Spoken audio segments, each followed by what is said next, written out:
Hi and welcome back to another video of jPlay. I am Marcus and today I will do something completely new as I decided to do a bi-weekly or so video log about interesting campaigns that are currently running on Kickstarter or also other crowdfunding platforms.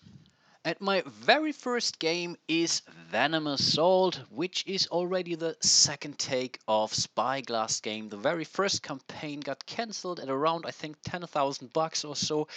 Now they have lowered their goal. I think originally it was 30,000, now it's 25k, and right now they are only short of around 7,000 or 6,000k only, and there are still 2 more days to go. Venom Assault is basically a cooperative deck building game with a relatively unique lore, so it's not based on whatever Marvel or DC license. It's pretty similar to Sentinels of the Universe in that perspective, which seems to be pretty popular and successful. Hey, there is even an iPad app out there for that.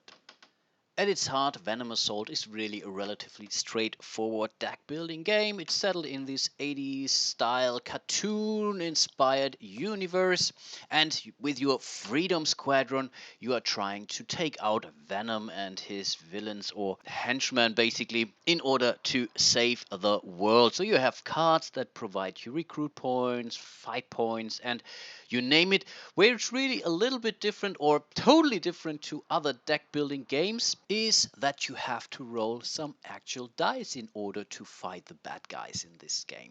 So you're not just counting up your combat values, now you also have to roll the dice. The combat value that your fighters provide you are the number of dice you are allowed to roll, and then you're looking for some target numbers, which would be the defense and how many successes you would have to roll. That's, I think, reflected by the health value of the villain you are about to attack, and then you would just roll your dice, much like Arkham Horror.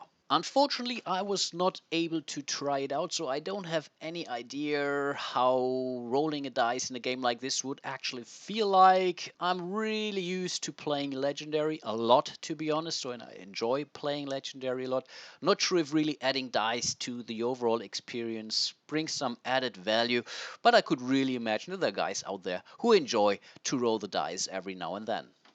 What's certainly interesting are those so-called event cards, and I think they are being drawn by the so-called commander at the start of every round, and of course will affect the gameplay, whatever, providing additional defense values for the bad guys and stuff like that. But again, I'm not aware of all of the cards that are in the deck here, but I was briefly checking out the tutorial that's been published on the page here, so you can check it out for yourself. But that's certainly also a relatively unique thing to a game like this.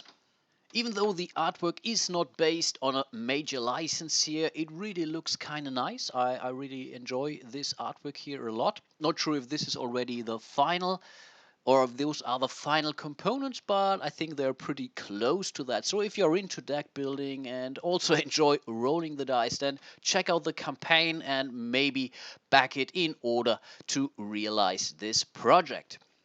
The next game for today is The Endless Land by Joe Magic Games. And you might wonder, hey, there is a funding goal of 38 bucks. What the heck? And they already reached, I don't know, a lot more than they originally were asking for. So right now they are close to 3,000 funding level provided by only 35 backers. But the reason behind that one, I think it's somewhere mentioned on this page. They will want to produce this game anyway, but I think they want to provide the backers some nice little things on top of any normal commercial or retail release that would follow that campaign. The Endless Land is really one of those interesting projects out there on Kickstarter. It supports from 1 to 15 players. I think they're mentioning somewhere that you can have up to 15 players with some expansions.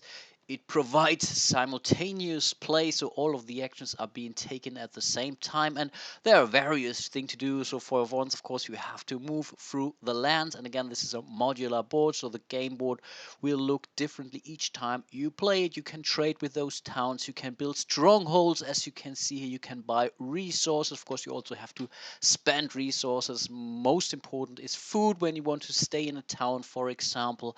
Then you can basically buy or or get some basic goods, and you need all these goods or build those buildings in order to complete your so-called quest cards. I think there is a drafting mechanism in place at the start of the game. I think you are drawing 6 or so, and those quest cards basically define your strategy for this game, so how you can get victory points in order to win. Yeah, the game basically, of course, you have to fight some monsters if you wake them up. So you see that here there is a lair, or there will be raiders, or a thief might pick some money from you. So overall, a very, very interesting game with a lot of components, to be honest. So mainly tokens, as you can see, and as I keep scrolling and scrolling, you see a lot of cards or quest cards and those monster counters and whatnot. So overall, to be honest, this is really a game that might intrigue me, but I think the shipping cost or something like that was more or less, yeah, free US shipping was holding me off or so. But you see for yourself, it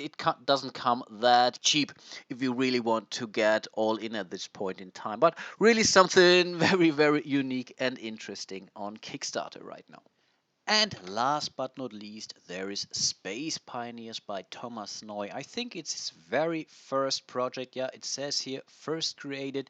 He already reached nearly 70%, or maybe he's already a little bit over 70% of his target of 4,000 euros. He already reached nearly 3,000. There are still a week to go.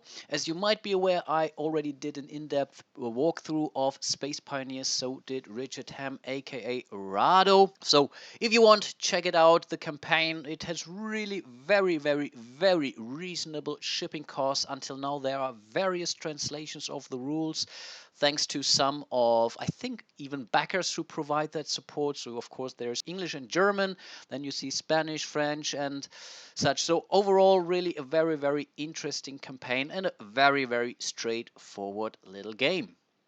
And yeah, this already brings me to the end of my very first crowdfunding episode. I really wanted to have it as short and crisp as possible because I'm really not sure if you get some added value out of that.